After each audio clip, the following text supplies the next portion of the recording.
जय हिंद, नमस्कार। आज हम पढ़ेंगे पॉलिटी में पॉलिटी के टेस्ट 2 के बारे में, यानी कि दूसरा टेस्ट है ये, जिसमें हम पॉलिटी के कुछ क्वेश्चंस को देखेंगे। तो चलिए शुरू करते हैं सबसे पहले क्वेश्चन से। सबसे पहला प्रश्न है कि भारतीय संविधान कैसा है? कठोर, लचीला, न ही कठोर, न ही लचीला, या फिर अंशतः कठोर या अंशतः लचीला। तो भारतीय संविधान अंशतः कठोर और अंशतः लचीला है। ऑप्शन डी इसका क्या हो जाएगा? सही उत्तर हो जाएगा। अगला प्रश्न है, निम्नलिखित में कौन सा राज्य का सबसे महत्वपूर्ण तत्व है? राज्य का सबसे महत्वपूर्ण तत्व कौन सा है? तो संप्रभुता सबसे महत्वपूर्ण तत्व होती है राज्य के लिए। ठीक, ऑप्शन सी इसका क्या हो जाएगा? सही उत्तर हो जाएगा। अगला प्रश्न, किसने कहा था भारत अर्धसंघात्मक राज्य है? तो भारत अर्धसंघात्मक राज्य कहने वाले थे केसी व्हीलर। ऑप्शन डी इसका क्या हो जाएगा? सही उत्तर हो जाएगा। अगला प्रश्न है, किस देश में दोहरी नागरिकता पॉलिसी ऑफ ड्यूअल सिटीजनशिप का सिद्धांत स्वीकार किया गया? तो संयुक्त राज्य अमेरिका में डुअल सिटीजनशिप का सिद्धांत स्वीकार किया गया। भारत में एकल नागरिकता का सिद्धांत है। अगला प्रश्न है, भारतीय संविधान में नागरिकता के प्रावधान कब लागू हुए? तो वर्ष 1949 में 26 नवंबर 1949 को जब संविधान जो है सो आत्मापित किया गया, उसी समय कुछ प्रावधानों को लागू कर दिया गया। बाकी शेष प्रावधानों को 26 जनवरी 1950 को लागू किया गया था। ठीक, तो ऑप्शन ए इसका सही उत्तर हो जाएगा। अगला प्रश्न है, भारत में एकल नागरिकता की अवधारणा अपनाई गई है कहां से? तो इंग्लैंड से। ऑप्शन सी इसका क्या हो जाएगा? सही उत्तर हो जाएगा। ठीक, अगला प्रश्न है, पाकिस्तान से आकर भारत में नागरिकता प्राप्त करने संबंध प्रावधान का वर्णन निम्नलिखित में से किस अनुच्छेद में वर्णित है? तो पाकिस्तान से भारत आकर नागरिकता प्राप्त करने का जो संबंध है, ये अनुच्छेद 6 में वर्णित है। ऑप्शन ए इसका क्या हो जाएगा? सही उत्तर हो जाएगा। पाकिस्तान से भारत आने पर नागरिकता मिल जाती थी अनुच्छेद 6 के अनुसार। ऑप्शन ए इसका सही उत्तर हो जाएगा। अगला प्रश्न है, संसद द्वारा पारित नागरिकता अधिनियम 1955 के द्वारा नागरिकता प्राप्त हेतु तरीके नहीं है। कौन सा तरीका नहीं है? जन्म के स्थान पर है, वंशानुगत है, देशीकरण भी है। तो ऑप्शन डी इसका सही उत्तर हो जाएगा। इनमें से कोई नहीं, क्योंकि नागरिकता अधिनियम के द्वारा 5 विधि से नागरिकता प्राप्त हो सकती है: जन्म के आधार पर, वंश के आधार पर, पंजीकरण के आधार पर, देशीकरण के आधार पर, या किसी क्षेत्र को मिलाने के आधार पर, यानी कि अर्जित भूमि के आधार पर। अगला प्रश्न है, निम्नलिखित में से किस एक नागरिक के मौलिक अधिकारों को रक्षक तथा भारत के संविधान का अभिभावक कहा जाता है? तो उच्चतम न्यायालय यानी कि सुप्रीम कोर्ट को कहा जाता है। ऑप्शन सी इसका सही उत्तर हो जाएगा। अगला प्रश्न है, संपत्ति के मौलिक अधिकार को कब खत्म किया गया? तो 44वें संविधान संशोधन 1978 को खत्म किया गया। ऑप्शन ए इसका क्या हो गया? सही उत्तर हो जाएगा। 300 के कौम में वर्तमान में रख दिया गया है कानूनी अधिकार के रूप में। अगला प्रश्न है, संविधान के किस प्रावधान द्वारा अस्पृश्यता का उन्मूलन किया गया? तो अनुच्छेद 17 के द्वारा। अनुच्छेद 17 ऑप्शन सी इसका सही उत्तर हो जाएगा। अगला प्रश्न है, निम्नलिखित में से भारत के संविधान का कौन सा अनुच्छेद कानून के समक्ष समानता प्रदान करता है? तो अनुच्छेद 14 जो है सो विधि के समक्ष या कानून के समक्ष समानता प्रदान करता है। ऑप्शन सी इसका सही उत्तर हो जाएगा। अगला प्रश्न है, निम्नलिखित युग्मों में से कौन सा सही सुमेलित नहीं है? तो सम्मिलित नहीं है। मानव के दुर्व्यवहार तथा बालाश्रम का प्रतिषेध अनुच्छेद 23 सही बात है, सही है। अल्पसंख्यक वर्गों के हितों का संरक्षण अनुच्छेद 29 सही है। संवैधानिक उपचारों का अधिकार अनुच्छेद 29 गलत है। संविधान ऑप्शन सी इसका सही उत्तर हो जाएगा, जो सुमेलित नहीं है। संविधान उपचारों का अधिकार अनुच्छेद 32 में दिया गया है।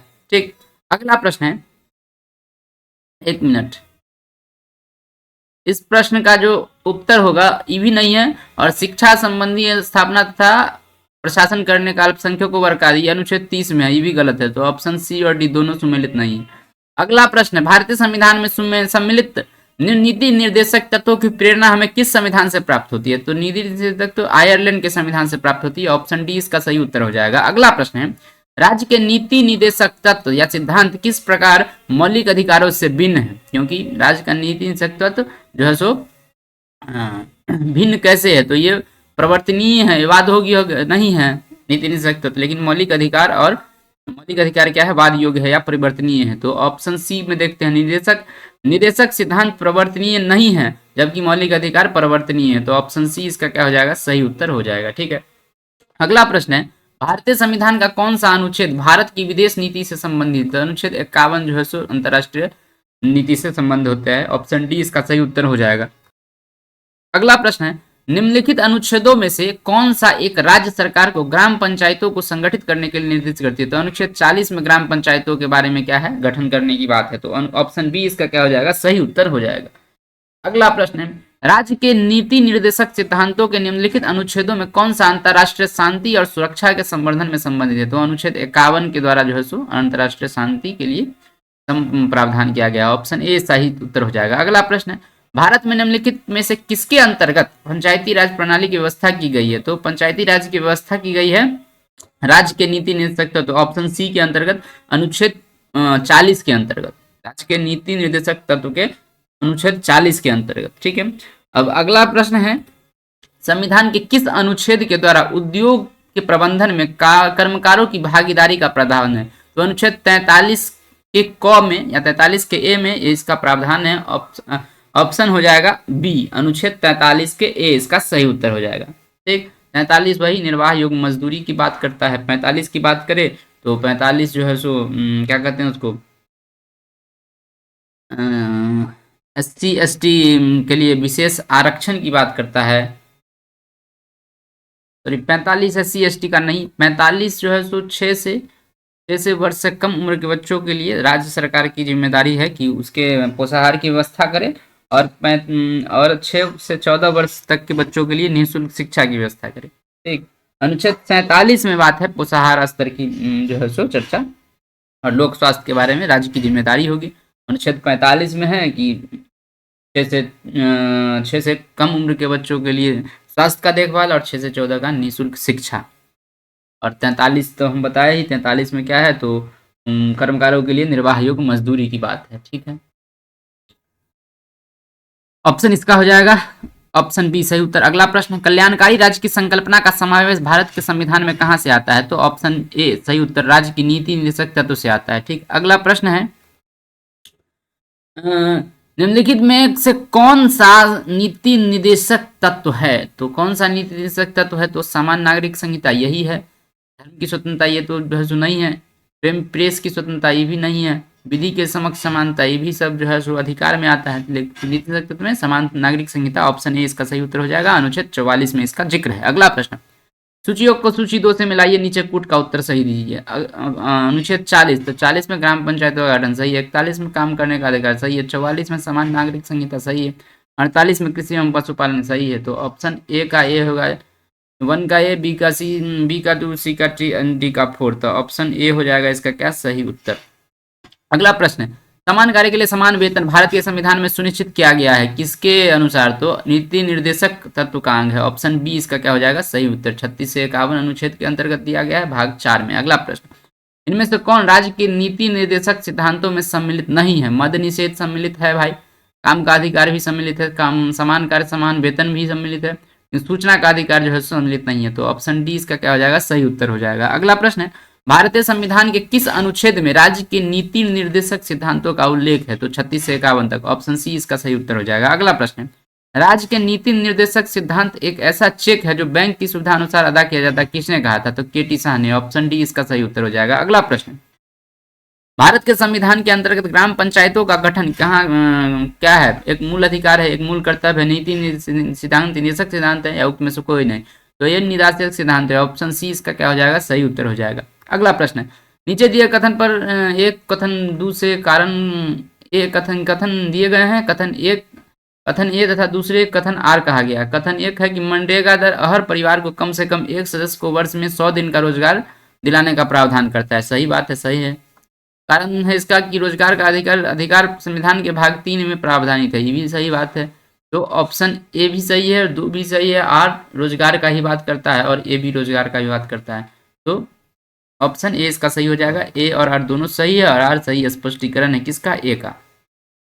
अगला प्रश्न है, भारतीय संविधान का कौन सा भाग अंतर्राष्ट्रीय शांति और सुरक्षा के प्रति राज्य के उत्तरदायित्व का उल्लेख करता है? तो ये करता है आपको अंतर्राष्ट्रीय शांति और सुरक्षा का जो बात करता है वो करता है आपको ऑप्शन सी, यानी कि राज्य के नीति निर्देशक तत्व के बारे में। ठीक है, अगला प्रश्न है, संविधान के किस अनुच्छेद के अंतर्गत उद्योग के प्रबंधन में कर्मकारों की भागीदारी का प्रावधान है? 43 का एक रिपीटेड क्वेश्चन है। अगला प्रश्न है, भारतीय संविधान का कौन सा अनुच्छेद भारत की विदेश नीति से संबंधित है? रिपीटेड क्वेश्चन है, अनुच्छेद 51। Option D. अगला प्रश्न, संविधान के 42वें संविधान संशोधन द्वारा निम्नलिखित में से कौन सा सिद्धांत राज्य के नीति निर्देशक सिद्धांतों में जोड़ा गया था? तो ये उद्योग पुरुष स्त्री दोनों के समान नहीं, उद्योग प्रबंध कर्मकारों की सहभागिता, यही ऑप्शन बी इसका जोड़ा गया था। काम, शिक्षा, वर्ग क्या पानी के श्रमिक निर्वाह योग्य पहले से था। उद्योगों में प्रबंधन और कामगारों की सहायता को जोड़ा गया था 42वें संविधान संशोधन से। ऑप्शन बी इसका सही उत्तर हो जाएगा। अगला प्रश्न, संविधान निम्न में से किसके शोषण के विरुद्ध अधिकार स्वीकृत करता है? बच्चों के प्रति, स्त्रियों के प्रति और जनजातियों के प्रति। ऑप्शन क्या हो जाएगा इसका? 1, 2 और 3। ऑप्शन सी इसका क्या हो जाएगा? सही उत्तर हो जाएगा। ठीक, अगला प्रश्न, निम्न में से कौन एक राज्य के नीति निर्देशक सिद्धांतों में सम्मिलित नहीं है? राज्य के देश के पर्यावरण के संरक्षण तथा संवर्धन का प्रयास करना, यह है।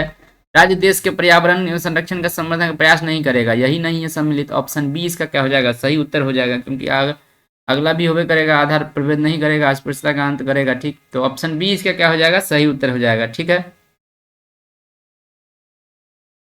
ऑप्शन बी हो जाएगा इसका राज्य का सही नीति निर्देशक सिद्धांतों में सम्मिलित नहीं है। तो हाँ, तो ऑप्शन जो है सो इसका क्या कहते हैं उसको, क्वेश्चन क्या भाई? क्वेश्चन है कि निम्न में से एक राज्य के नीति निर्देशक सिद्धांतों में सम्मिलित है, तो सम्मिलित है ऑप्शन ए ना, ये सब तो गलत है, सम्मिलित नहीं करेगा तो ये कहाँ से सम्मिलित है? ऑप्शन ए सम्मिलित है। सही उत्तर ऑप्शन ए हो जाएगा, बाकी सब के लिए माफी चाहते हैं। अगला प्रश्न है, निम्नलिखित में से भारत के संविधान में किसमें पर्यावरण संरक्षण एवं संवर्धन तथा वन एवं वन्य जीव की रक्षा के प्रावधान पाए गए हैं या पाए जाते हैं? तो ये पाए जाते हैं राज्य के नीति निर्देशक तत्व में भी, और राज्य के लिए और देश नागरिकों के लिए मूल कर्तव्य में। तो ऑप्शन ए और बी दोनों इसका सही हो जाएगा। तो ऑप्शन सी इसका सही उत्तर है, ए और बी दोनों। अगला प्रश्न है, निम्नलिखित में से कौन सा एक राज्य का नीति निर्देशक सिद्धांत संविधान में बाद में जोड़ा गया? तो ग्राम पंचायतों का गठन पहले से था, गोवर्ण निषेध पहले से था, समान नागरिक संहिता पहले से था। ऑप्शन सी निःशुल्क कानूनी सहायता बाद में जोड़ा गया 42वां संविधान संशोधन 1976 के द्वारा। तो ऑप्शन सी इसका क्या हो जाएगा? सही उत्तर हो जाएगा।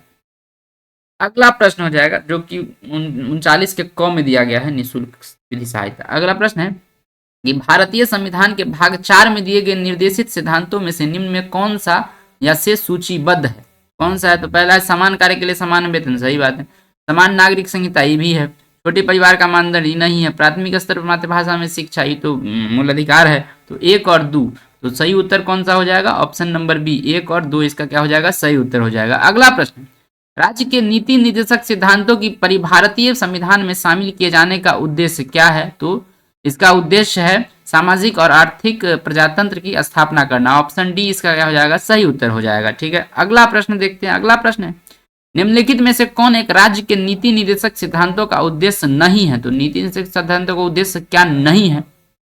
तो उसका एक पहला ऑप्शन है, एक कल्याणकारी राज्य की स्थापना करिए, तो इस उद्देश्य है इसका। सामाजिक आर्थिक न्याय की सुनिश्चित करना, यह भी उद्देश्य है। एक धार्मिक राज्य की स्थापना करना, यह उद्देश्य नहीं है। तो ऑप्शन सी इसका सही उत्तर हो जाएगा। अगला ऑप्शन देख लेते हैं, क्या एक धर्मनिरपेक्ष राज्य की स्थापना करना, यह भी इसका उद्देश्य है। ऑप्शन सी इसका क्या है? उद्देश्य नहीं है। तो ऑप्शन सी सही उत्तर हो जाएगा। अगला प्रश्न है, निम्नलिखित कथनों पर विचार कीजिए। क्वेश्चन है, भारत के संविधान के संदर्भ में राज्य की नीति निर्देशक तत्व, पहला, विधायिका के कृत्यों पर निर्बंधन करते हैं, बिल्कुल नहीं करते हैं। दूसरा, कार्यपालिका के कृत्यों पर निर्बंधन करती है, बिल्कुल नहीं करती है। तो ऑप्शन इसका हो जाएगा डी, न तो 1 न तो 2। कौन सा सही है? तो कोनो सही नहीं है। ऑप्शन डी इसका क्या हो जाएगा? सही उत्तर हो जाएगा। ठीक, अगला प्रश्न है, कौन सा संविधान का कौन सा भाग कल्याणकारी राज्य का आदर्श घोषित करता है? तो ये राज्य के नीति निर्देशक तत्व में, ऑप्शन डी डीपीएसपी में है। सही उत्तर हो जाएगा ऑप्शन डी, इसी के द्वारा कल्याणकारी राज्य की अवधारणा को परिभाषित किया जाता है। अगला प्रश्न है 43 नंबर क्वेश्चन, ये है कि राज्य के निर्देशक तत्व सहज अध्ययन के निम्न में से कौन से भागों में विभाजित किए जाते हैं? समाजवादी, गांधीवादी, उदारवादी, बौद्धिकतावादी। तो सभी समाजवादी, गांधीवादी। ऑप्शन डी इसका क्या हो जाएगा? सही उत्तर हो जाएगा। अगला प्रश्न है, नीति निर्देशक सिद्धांत है क्या है? वाद योग है, मौलिक अधिकार है, वाद योग नहीं है। तो वाद योग नहीं है। ऑप्शन बी इसका सही उत्तर हो जाएगा। अगला प्रश्न है, भारत के संविधान के अनुसार निम्नलिखित में से कौन सा देश के शासन के लिए आधारभूत है? तो कौन शासन के लिए आधारभूत है? राज्य के नीति निर्देशक तत्व। तो ऑप्शन सी इसका क्या हो जाएगा? सही उत्तर हो जाएगा, जिसके द्वारा राज्य क्या करती है? कल्याणकारी राज्य की जो है सो अवधारणा को पूर्ण करती है। अगला प्रश्न है, निम्नलिखित में से कौन एक मौलिक अधिकार नहीं है? मौलिक अधिकार कौन नहीं है भाई? तो उत्पीड़न के खिलाफ अधिकार जो है सो क्या कहते हैं उसको? उत्पीड़न के खिलाफ अधिकार, उत्पीड़न के खिलाफ अधिकार तो मौलिक अधिकार जो है सो क्या कहते हैं उसको, मतलब होना चाहिए समान काम के लिए समान वेतन। ये तो नहीं है, ये तो नीति नहीं सकते तो है, तो मौलिक अधिकार नहीं है। Option B number. कानून के समक्ष बराबरी यह है अनुच्छेद 14 में। धर्म की स्वतंत्रता है भी है। तो ऑप्शन बी इसका क्या हो जाएगा, सही उत्तर हो जाएगा। तो ऑप्शन बी इसका सही उत्तर हो जाएगा। अगला प्रश्न है, निम्नांकित में से कौन सा राज्य की नीति निर्देशक सिद्धांतों या तत्वों में निहित है? कौन सा निहित है भाई? ऑप्शन पढ़ लेते हैं। पहला ऑप्शन है अपराधों के लिए दोष सिद्धि से संबंध में संरक्षण। ये कहां से नीति में आ गया भाई? ये नहीं है। दूसरा है प्राण और दैहिक स्वतंत्रता का संरक्षण, ये भी नहीं है। अल्पसंख्यक वर्गों के हितों का संरक्षण, ये भी नहीं है। पुरुषों और स्त्रियों दोनों के लिए समान कार्य के लिए समान वेतन, ऑप्शन डी, यही जो है सो नीति निर्देशक तत्व है, बाकी जो है सो मूल अधिकार के रूप में है। तो ऑप्शन डी इसका सही उत्तर हो जाएगा। अगला प्रश्न है कि निम्नलिखित में से किसकी संस्तुति पर भारतीय संविधान में मूल कर्तव्य शामिल किया गया था? तो स्वर्ण सिंह समिति के सिफारिश पर 42वां संविधान संशोधन हुआ था 1976 में, जिसमें 10 मूल कर्तव्य जोड़े गए थे, और उसके बाद 2002 में शायद जो है सो 86वां संविधान संशोधन में एक और जोड़ा गया, जिससे 11 मूल कर्तव्य वर्तमान में है। तो इस प्रश्न का उत्तर हो जाएगा ऑप्शन सी, स्वर्ण सिंह समिति की सिफारिश पर मूल कर्तव्य जोड़ा गया। अगला प्रश्न है, भारत के प्रत्येक नागरिक का कर्तव्य होगा कि वह प्राकृतिक पर्यावरण का संरक्षण एवं सुधार शामिल है। किसमें? तो 51 के क में लिखा गया है। मूल कर्तव्य भारतीय नागरिक के लिए है 51 के क में। भाग अनुच्छेद जो है सो 51 का क है और भाग 4 का क है। इसका ऑप्शन हो जाएगा सी, सही उत्तर। अगला प्रश्न है, भारतीय संविधान में कितने मौलिक कर्तव्य है? तो वर्तमान में 11 है, ऑप्शन बी इसका सही उत्तर हो जाएगा। अगला प्रश्न, संविधान में मौलिक कर्तव्य को कब सम्मिलित किया गया? तो ये 1976 में 42वां संविधान संशोधन, ऑप्शन ए इसका सही उत्तर हो जाएगा। अगला प्रश्न है, भारतीय संविधान के किस अनुच्छेद में 42वें संविधान संशोधन या संविधान विधेयक द्वारा मूल कर्तव्यों को सम्मिलित किया गया? तो किस अनुच्छेद में? तो 51 के 1 में किया गया, 51 क में किया गया, ऑप्शन बी इसका क्या हो जाएगा, सही उत्तर हो जाएगा। अगला प्रश्न है, भारत के संविधान के किस भाग में मौलिक कर्तव्य उल्लिखित है? तो भाग 4 के क में मौलिक कर्तव्य उल्लिखित है, ऑप्शन सी इसका क्या हो जाएगा, सही उत्तर हो जाएगा। 2 में मूल अधिकार है, 4 में नीति निर्देशक तत्व है, 6 में राज्य के बारे में चर्चा है, तो 4 का ये जो है इसमें मौलिक कर्तव्य की जो है सो उल्लिखित है। अगला प्रश्न है, निम्नलिखित युग्मों में से कौन एक सुमेलित नहीं है संविधान का भाग? तो 2 जो है सो नागरिकता है, 3 सही बात है, 3 मौलिक अधिकार सही है, 4 राज्य के नीति निर्देशक तो सही है, 5 संघ है, तो लेकिन इसमें मूल अधिकार दे दिया, तो यही गलत है, तो सम्मिलित नहीं है। ऑप्शन डी नंबर जो है तो क्या है, सुमेलित नहीं है, तो ऑप्शन डी इसका सही उत्तर हो जाएगा।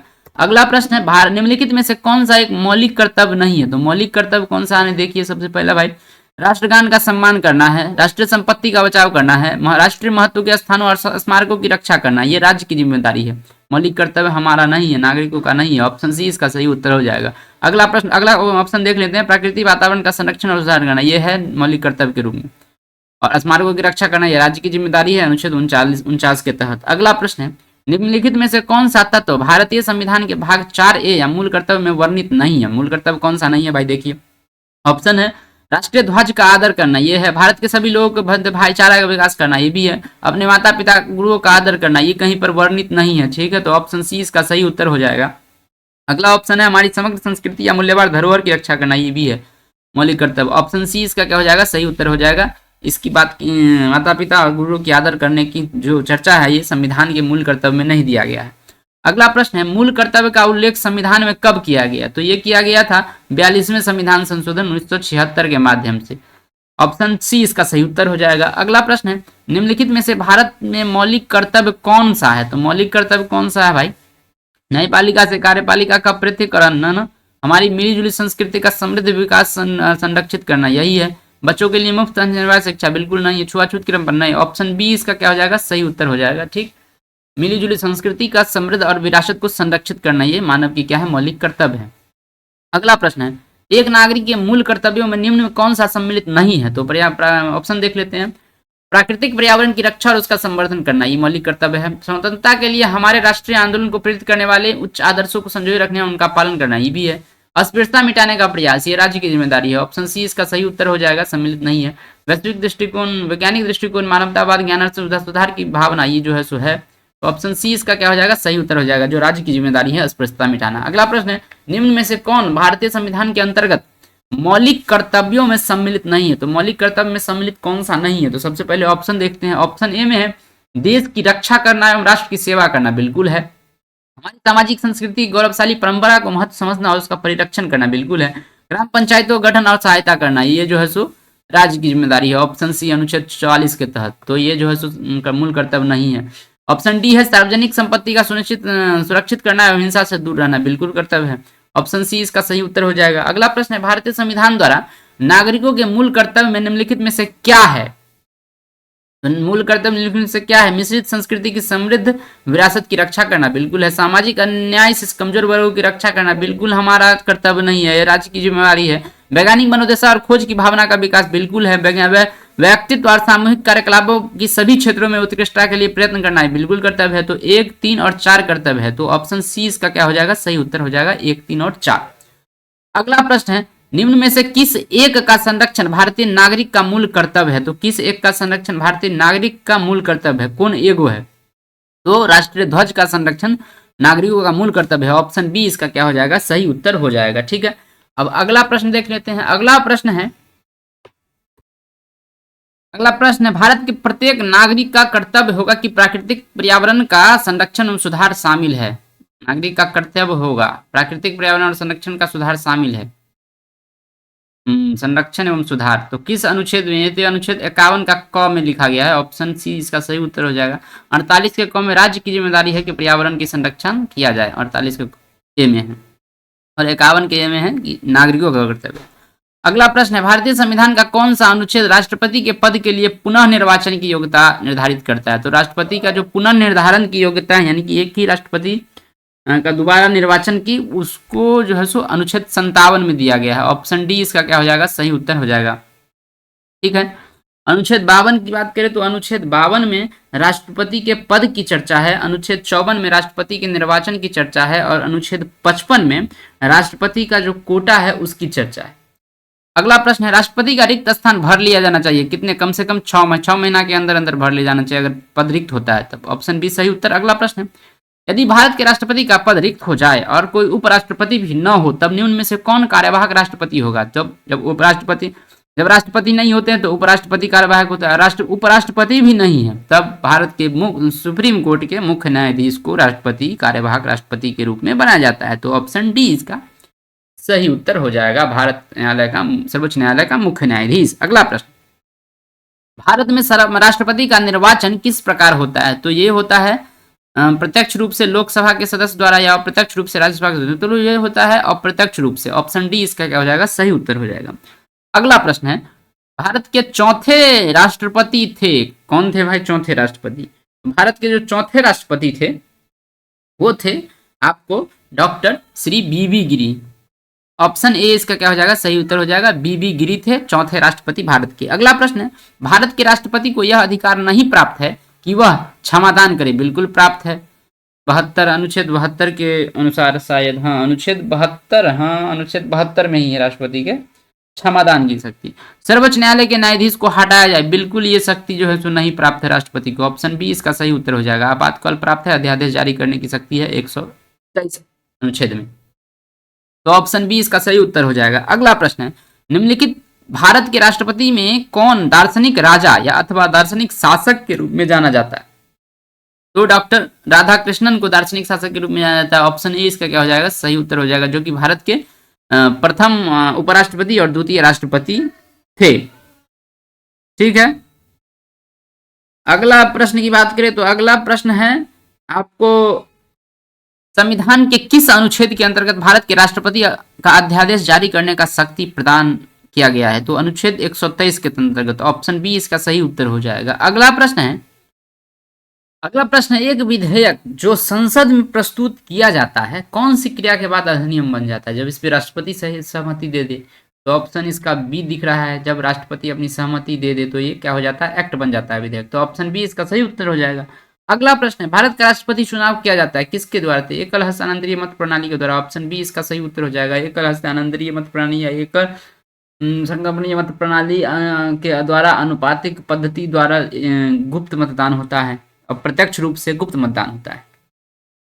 ऑप्शन बी सही उत्तर हो जाएगा। अगला प्रश्न है, भारत के निम्न मुख्य न्यायाधीशों में से किस एक ने राष्ट्रपति के रूप में कार्य किया है? तो ये किए हैं एम हिदायतुल्लाह। ऑप्शन बी इसका क्या हो जाएगा? सही उत्तर हो जाएगा, जस्टिस एम हिदायतुल्लाह।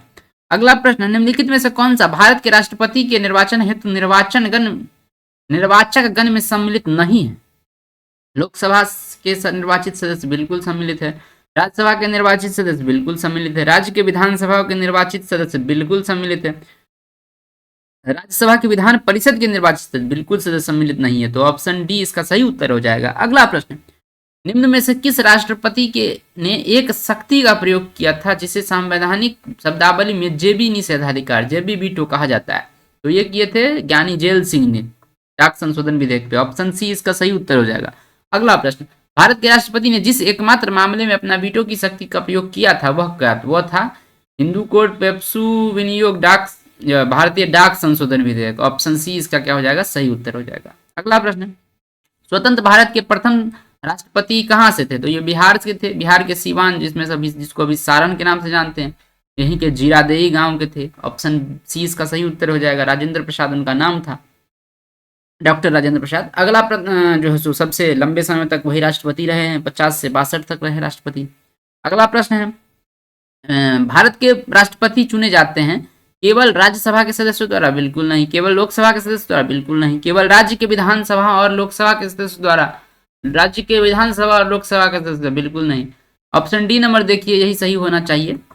राज्यसभा, लोकसभा और राज्य की विधानसभाओं के निर्वाचित सदस्य, बिल्कुल सही बात है। तो ऑप्शन डी इसका सही उत्तर हो जाएगा। अगला प्रश्न, राष्ट्रपति पर महाभियोग का आरोप संसद के किस सदन द्वारा लगाया जा सकता है? तो राष्ट्रपति पर जो है सो महाभियोग का आरोप संसद के किसी भी सदन द्वारा लगाया सकता है। तो ऑप्शन सी इसका क्या हो जाएगा? सही उत्तर हो जाएगा। अगला प्रश्न है, भारतीय संविधान का कौन सा अनुच्छेद राष्ट्रपति को उच्चतम न्यायालय के परामर्श करने की शक्ति प्रदान करता है? तो उच्चतम न्यायालय से परामर्श करने की शक्ति अनुच्छेद 143 में है राष्ट्रपति का। ऑप्शन सी सही उत्तर हो जाएगा। लेकिन सुप्रीम कोर्ट परामर्श देने के लिए बाध्य नहीं है, न राष्ट्रपति जी परामर्श को मानने के लिए बाध्य है। अगला प्रश्न, लोकसभा और राज्यसभा की संयुक्त बैठक किसके द्वारा आहूत की जाती है? तो आहूत राष्ट्रपति के द्वारा की जाती है। ऑप्शन ए इसका सही उत्तर हो जाएगा। और उसकी अध्यक्षता जो है लोकसभा के अध्यक्ष द्वारा की जाती है। ठीक है। अगला प्रश्न है, निम्नलिखित में से राष्ट्रपति किसकी नियुक्ति करता है? तो भारत के महान्यायवादी बिल्कुल करता है। नियंत्रण में महालेखा परीक्षा अधिकारी परीक्षा सीएजी बिल्कुल करते हैं। एक राज्य का राज्यपाल बिल्कुल। तो ऑप्शन डी इसका हो जाएगा सही उत्तर। सभी का नियुक्ति राष्ट्रपति करते हैं। अगला प्रश्न है, सूची 1 को सूची 2 से मिलाइए और निम्न कूट का प्रयोग करते हुए सही उत्तर का पहचानिए। तो सूची 1 में है राष्ट्रपति और अवधि है, तो फखरुद्दीन अली अहमद। तो फखरुद्दीन अली अहमद जो थे वो भारत के क्या कहते हैं उसको, फखरुद्दीन अली अहमद भारत के जो है 5वें राष्ट्रपति थे। तो इनका कार्यकाल है 1977 से 82 तक। ठीक है। अगला प्रश्न है एन संजीवा रेड्डी का। तो एन संजीवा रेड्डी भारत के 6ठे राष्ट्रपति थे। तो इनका कार्यकाल हो जाएगा 5वें के बाद होगा। तो 6ठे जो है 6ठे थे, तो इनका हो जाएगा क्या कहते हैं उसको, इनका हो जाएगा एन संजीवा रेड्डी का हो जाएगा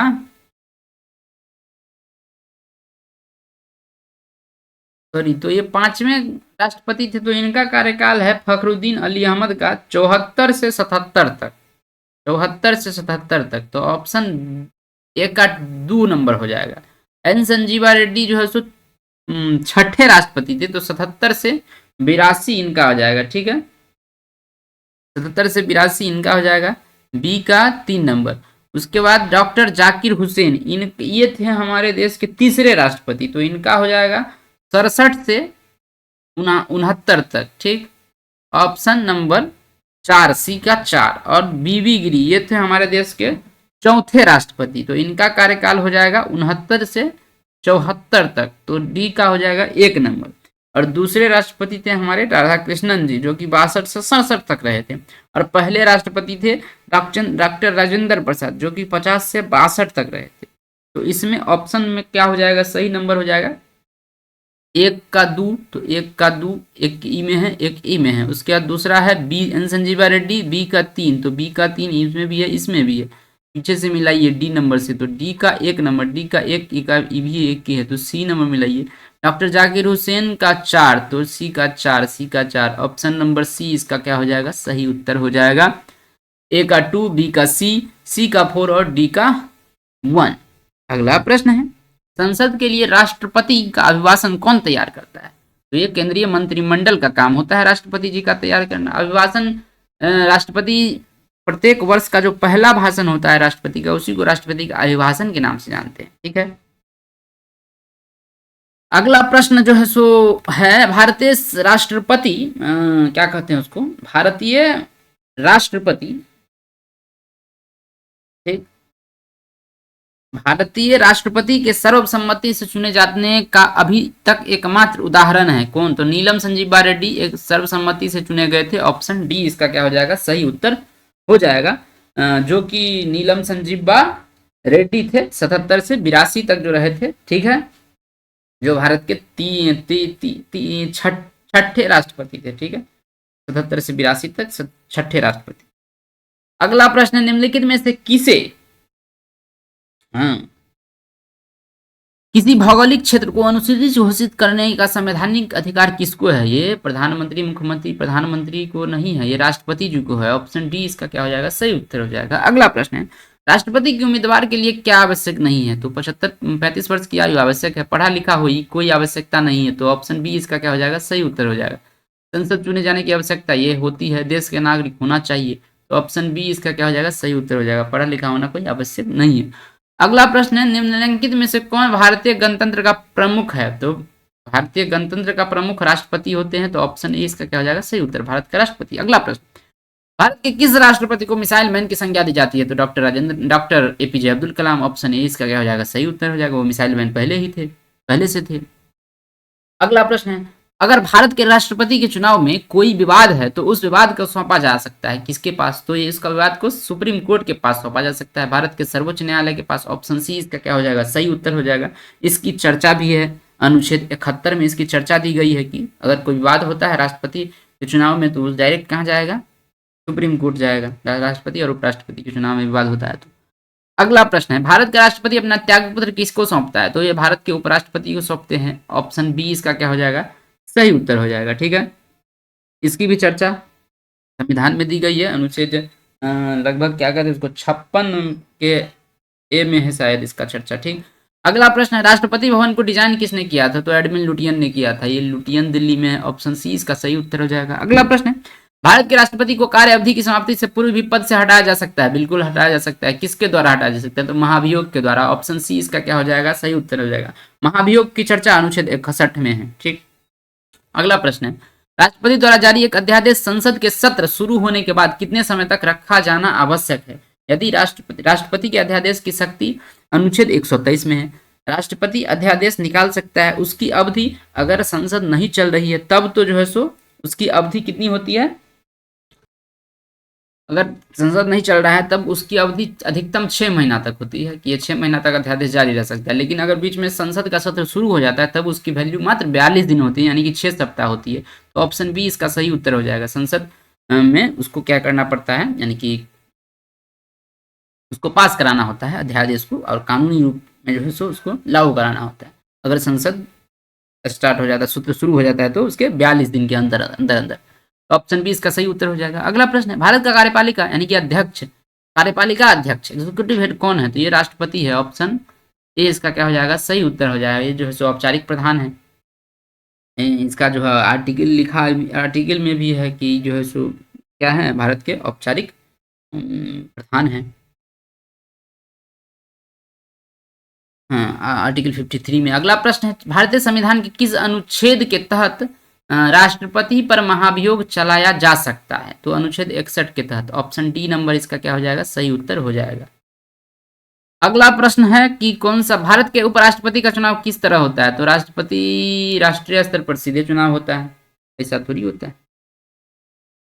इसका जो चुनाव होता है लोकसभा और राज्यसभा, उपराष्ट्रपति का जो चुनाव होता है ये लोकसभा और राज्यसभा के विधायकों से सीधे चुनाव करके जो है सो होता है। तो ऑप्शन नंबर क्या हो जाएगा, डी इसका सही उत्तर हो जाएगा, लोकसभा और राज्यसभा के सांसदों द्वारा सीधे चुनाव से। ऑप्शन डी इसका क्या हो जाएगा, सही उत्तर हो जाएगा। अगला प्रश्न है, निम्न में से किस एक की अध्यक्षता ऐसे व्यक्ति को द्वारा होती है जो उसका सदस्य नहीं होता है? लोकसभा, विधानसभा, राज्यसभा, मंत्रिपरिषद। तो ये राज्यसभा की सदस्य अध्यक्षता उपराष्ट्रपति करते हैं, लेकिन वो राज्यसभा का सदस्य नहीं होते। तो ऑप्शन सी इसका सही उत्तर हो जाएगा। अगला और अंतिम प्रश्न है कि राज्यसभा का सभापति कौन है? तो वो उपराष्ट्रपति होते हैं। ऑप्शन बी इसका सही उत्तर हो जाएगा। ठीक है, उपराष्ट्रपति की जो चर्चा है वो हमारे संविधान में दी गई है, और संविधान का जो अनुच्छेद है, क्या कहते हैं उसको, अनुच्छेद 63, उसमें उपराष्ट्रपति के पद की चर्चा दी गई है, और वो राज्यसभा का सभापति होगा, इसकी चर्चा अनुच्छेद 64 में दी गई है। तो ये थे कुछ प्रश्न। अब आगे हम पढ़ेंगे कुछ और प्रश्न के बारे में टेस्ट 3 के साथ। तब तक के लिए धन्यवाद, नमस्कार, जय हिंद।